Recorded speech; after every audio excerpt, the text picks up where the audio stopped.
Trust the Vibe Tribe. Today I'm going to break down for you the difference between pain and suffering. While the two can be used and experienced in conjunction, they are not the same. One may experience pain while simultaneously experiencing suffering. However, we do not necessarily need to experience pain while experiencing suffering. Let me explain. Pain typically shows up in our physical body. When we're experiencing pain, our sensory receptors are sending information through our nervous system to the brain to say that we are experiencing pain.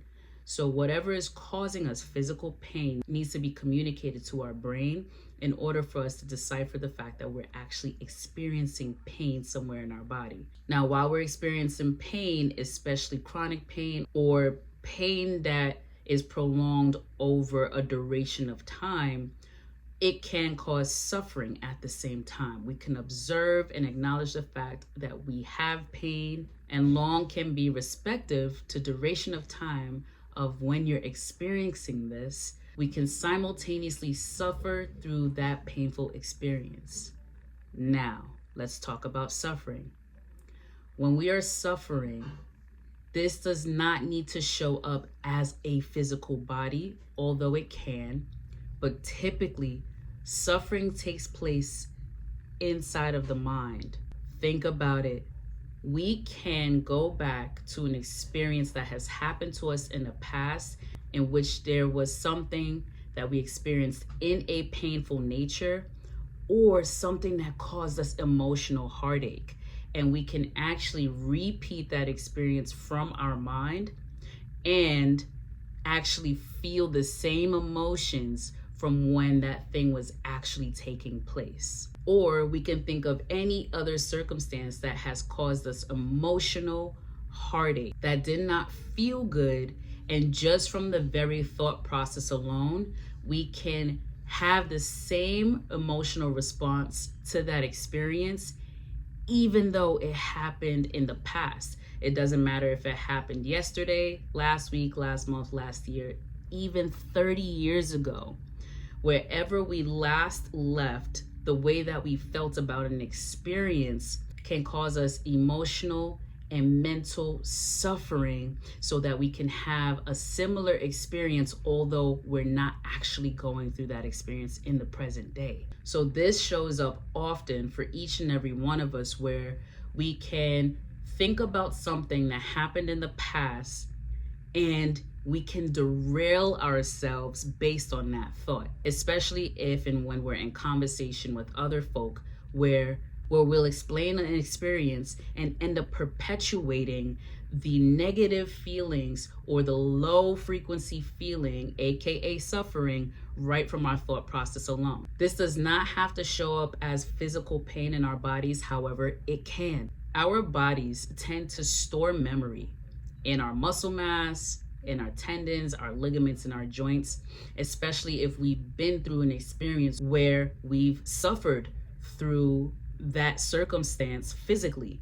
We can store that emotion and that memory inside of our physical body, and it can show up again. Many times I work with people who are holding their past inside of their body, and they feel tension, tightness, soreness, and physical pain from carrying around emotional weight. When we're going through an experience, although we're not actually facing danger, we tend to hold our breath. Maybe we hunch our shoulders, maybe we feel knots in our stomach, and we'll have some other sort of physiological responses to that past experience. If we do not find ways to let that go, we can have an experience that's similar or reminds our emotional body of that past experience, and it'll show up the same way again, and that's what's causing the suffering. Although we do not have to experience physical pain through emotional and mental suffering, we can endure stressful situations inside of our bodies, which can cause additional stress and eventually cause some sort of ailments later. We can literally make ourselves sick through thought. We can literally make ourselves sick from stress. And stress, if it's not something that is actually happening to us physically, is caused inside of the mind, we hold on to these negative experiences, and they can come up to the surface, and we have the same emotional response over again, and that causes all kind of physiological responses inside of our body that can later show up as ailments as dangerous as cancer. It is so important to understand this because we have the option to let go of emotional and mental stressors. We have the option to let go of pain and suffering from our thought process when we become aware of the difference, when we become aware of thoughts, and when we become mindful about letting go of that thought process and replacing it with something more positive, even if that more positive thing is reminding yourself that you are here in the present moment, that you're safe, and that you've made it out of that situation with the opportunity to begin again and to try something different.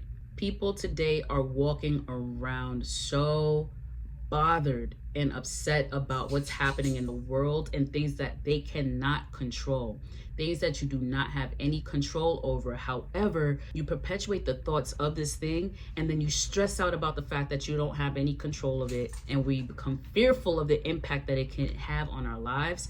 That alone is causing us suffering.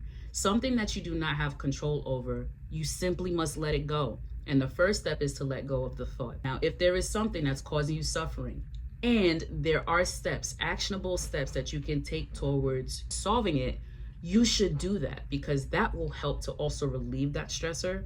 But if it is something that you cannot control, family and friends, let it go. Mindfulness meditation is the best way to practice letting go of thought.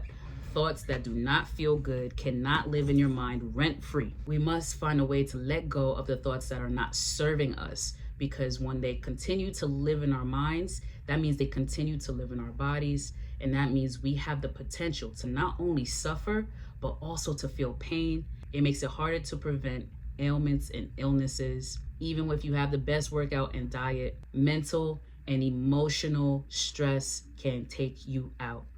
So with that, my friends, I want to make an offer to you. Down in the description box below, I have a link so that you could work with me one-on-one. If you would like a free consultation to talk about something that you are constantly perpetuating in your mind, and you feel as though you're stuck, you're lost, you're suffering, and you just don't know which way to turn or what to do, let's talk about it so that I can help you transform and transmute that energy so that you can live healthily ever after, stress, suffering, and pain-free. Don't forget to hit that subscribe and notification bell so that you know when I drop more content like this. This one was short and sweet, but nonetheless a significant gem, and I hope you can hear this. Until next time, my friends.